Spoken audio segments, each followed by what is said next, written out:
You're the Deputy Musical Director of Les Arts Florissants, a Baroque music ensemble that's been going now for 40 years under the direction of William Christie. You're his right-hand man, in a way, aren't you? Can you tell us what you do? I'm now the chef adjoint. I don't know quite how you... Adjoint, I don't know how you translate that.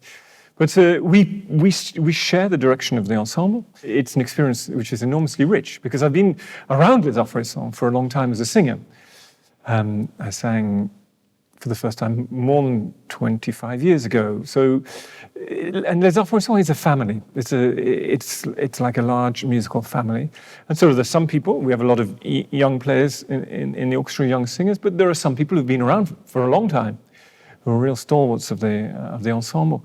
And it's like re-meeting a family, but a family absolutely passionate about Baroque music and about convincing people of the importance of this incredible repertoire. Is it very hard to convince people? The Arts Florissants, the flourishing arts, as the ensemble is known, has been going now for 40 years, goes from strength to strength, goes all around the world.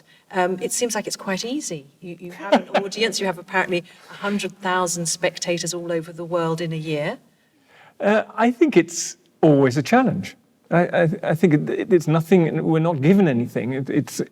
We need to continue to produce new ideas, new concert plannings, new visions of operas, and it's always, and that is the challenge. It's also the greatest pleasure to do it at the top of the market, top of the business. You've got quite a programme lined up for this 40th anniversary year, which is going to culminate in something very special in December.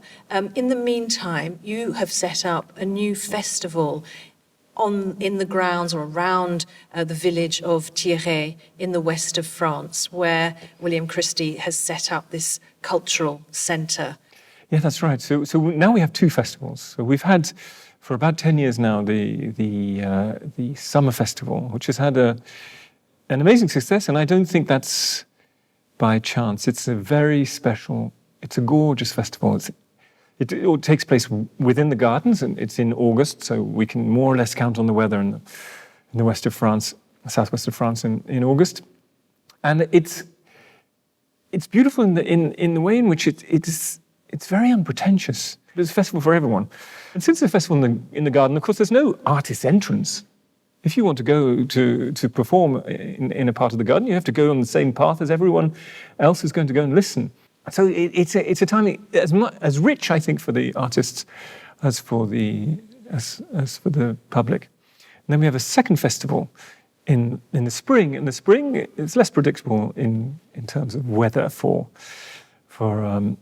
our festival. So we adopt the magnificent churches. It's an area which is incredibly rich in religious patrimony, and we search out these churches, which, for the most part, are locked for most of the year, and we do concerts in these churches around Thierry as our base. You work a lot with young people. With the Juilliard School in New York notably, but also with local young people in the west of France. It's obviously very, very important now with the foundation to pursue the Baroque music, staging, etc. How much time does this take up in your year? It takes up... For me, Les Arts Florissants is probably about 75% of everything I do. So I have just sometimes opportunities to go and direct other orchestras. It's very intense. There are no hours. We get up early and you go to bed late, and you have to be constantly. It's a constant reinvention, but that's what being in music and being in the arts is about. It's about having new ideas and reinventing, and having good collaborators, good collaborations with different schools, with different colleges, with different universities. And so we have this wonderful experience with the Juilliard, and those kids are incredibly talented and at the very cusp of extraordinary careers. But the next day, we can be in a school in Thierry with a bunch of 9-year-olds dancing to Baroque music with a quartet of strings and a harpsichord, and they experience and they understand what what rhythm is about. They hear about their own special history. Louis XIV, Louis XV, Louis XVI.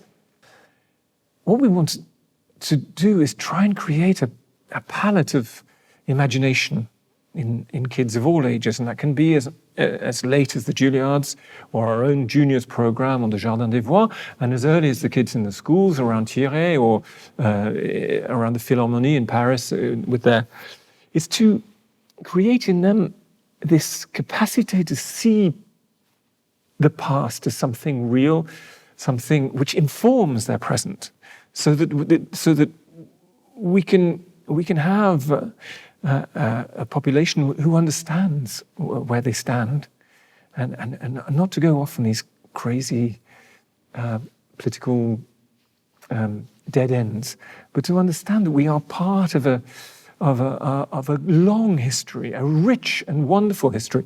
Not always wonderful, but we have to understand the less wonderful parts as well.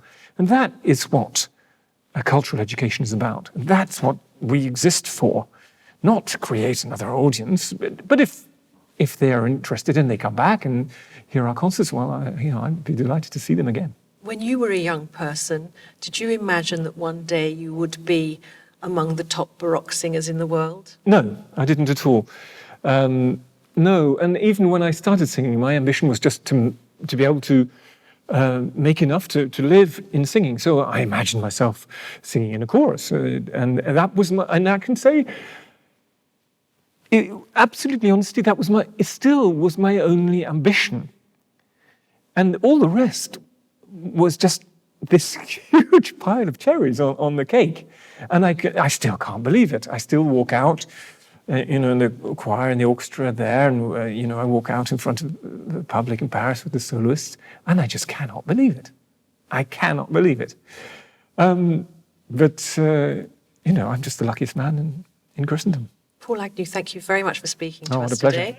We wish you all the very best for Thank the you. 40th anniversary of the Art Florissants, based here in France, but travelling all over the place. Oh yes, all over the place. It's every day is an adventure. Ma già l'ora